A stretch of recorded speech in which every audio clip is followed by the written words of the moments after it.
નમસ્કાર બાળ મિત્રો, ધોરણ 7 વિષય વિજ્ઞાન પ્રકરણ 14.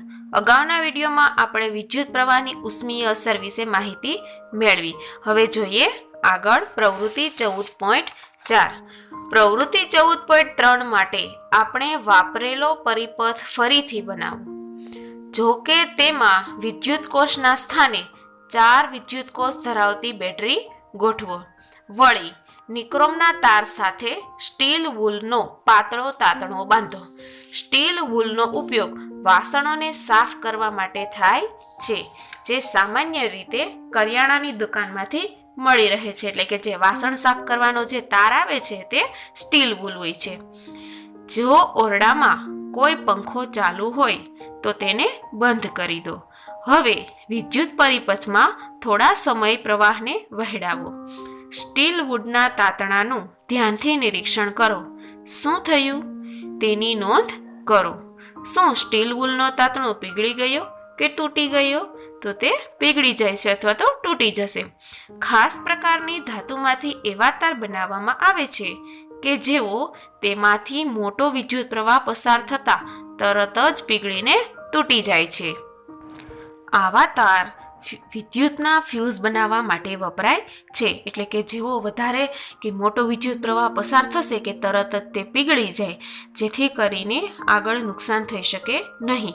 એટલે કે આવા તાર છે એ ફ્યુઝ બનાવવા માટે વાપરવામાં આવતા હોય છે. બધા જ બિલ્ડિંગોમાં બધા જ વિદ્યુત પરિપથોમાં ફ્યુઝ ગોઠવાયેલા હોય છે. તમારા ઘરે પણ ફ્યુઝ હશે જ.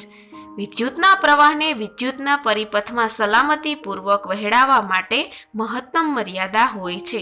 જો અકસ્માત સમયે સલામત મર્યાદા કરતાં વિદ્યુત પ્રવાહ વધી જાય તો વિદ્યુતનું વહન કરતા તાર વધુ પડતા ગરમ થવાથી સળગવા પણ લાગે.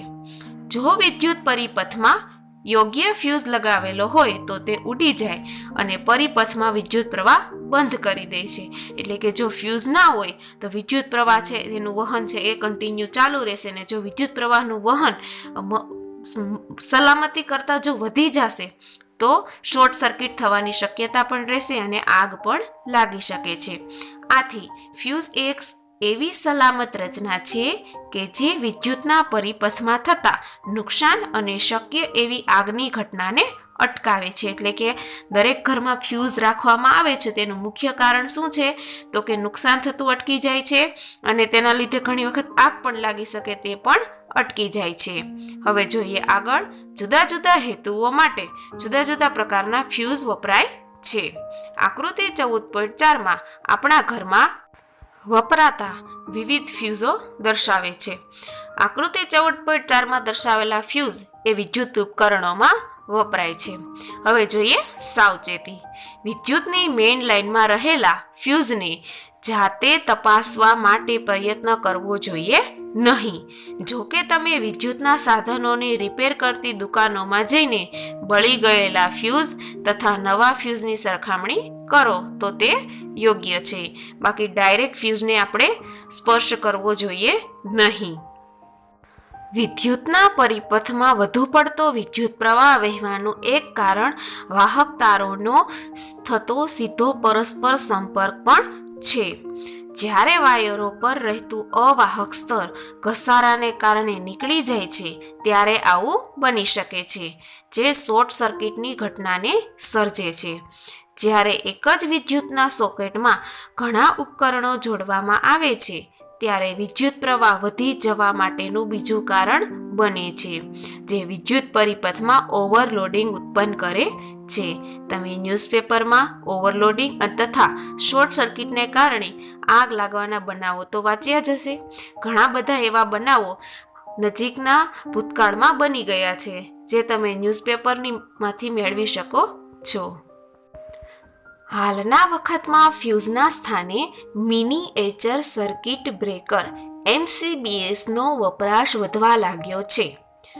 આ ખાસ પ્રકારની સ્વિચ એટલે કે વિદ્યુત કળ છે જે વિદ્યુત પરિપથમાં વિદ્યુત પ્રવાહ સલામત મર્યાદા કરતાં વધી જાય ત્યારે ઓટોમેટિક બંધ થઈ જાય છે.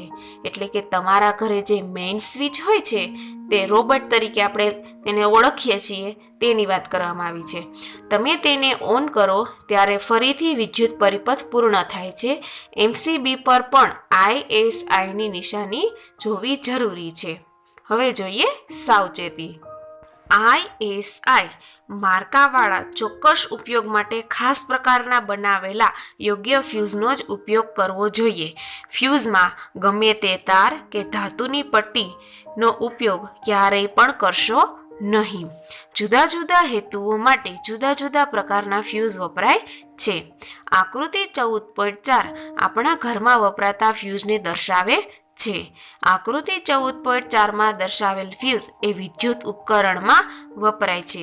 વિદ્યુત પ્રવાહની ઉષ્મીય અસર આપણે જોઈ અને તેના ફાયદા માટે કેવી રીતે વાપરીએ છીએ તે પણ આપણે શીખ્યા. શું વિદ્યુત પ્રવાહની બીજી કોઈ અસર હોય છે ખરી? ચાલો આપણે જોઈએ. 14.3 વિદ્યુત પ્રવાહની ચુંબકીય અસર, magnetic effect of electric current. વપરાઈ ગયેલી દિવાસળીની પેટીમાંથી અંદરનું ખાનું કાઢી લો. હવે તેની ઉપર વિદ્યુતના તારના થોડાક આટા મારીને તારને લપેટો. ખાનાની અંદરના ભાગમાં નાનો હોકાય યંત્રની ડબ્બી મૂકો. હવે આકૃતિ 14.17માં દર્શાવ્યા મુજબ તારના બંને છેડાનું કળ તથા વિદ્યુત કોષ સાથે જોડાણ કરો. હોકાય યંત્રની સોય કઈ દિશામાં સ્થિર છે તે નોંધ કરો. હોકાય યંત્રની સોય નજીક ગજિયા ચુંબકને લાવીને જુઓ કે શું થાય છે. હવે હોકાય યંત્રની સોયને ધ્યાનથી જોતા કળને ઓન સ્થિતિમાં લાવો. તમે શું જોયું?